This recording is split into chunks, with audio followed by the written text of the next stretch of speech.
Welcome back to Primetime News. Special welcome to folks on onespotmedia.com. We begin with news that the September timeline for the completion of renovation work at the Cornwall Regional Hospital will be missed. The revelation was made at a press briefing today to update the nation on the latest developments at the healthcare facility. To date, a contractor for the work is yet to be selected and the budget is likely to be exceeded. TVJ's Anthony Lugg has this Primetime News follow-up.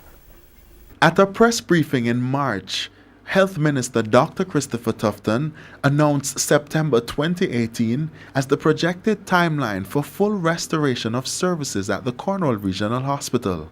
Fast forward 4 months later, another press conference on Thursday, August 2. This time, facing the press is the chairman of the Oversight Committee for the Cornwall Regional Hospital, Dr. Archibald MacDonald, with a new deadline for the full restoration of services at the hospital. The initial projection is for the work to be completed by August 2019. The hospital's main building was shut down earlier this year following reports of staff and patients being affected by noxious fumes. During a tour of the facility in March, Dr. Tufton said the walls of floors 4 through 9 had been gutted in preparation for renovation.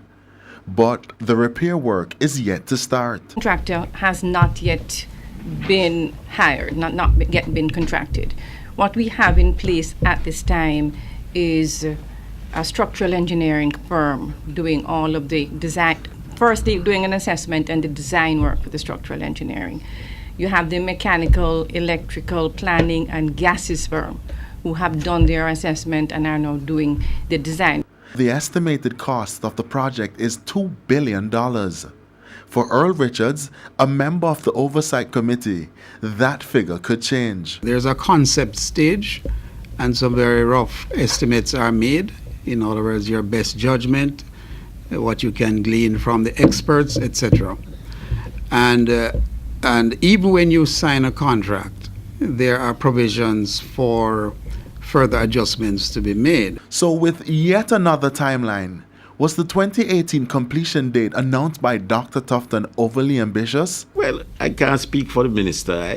Maybe it was, I don't know what the minister looked at when he arrived at that, when he did at his decision. This is not a simple problem.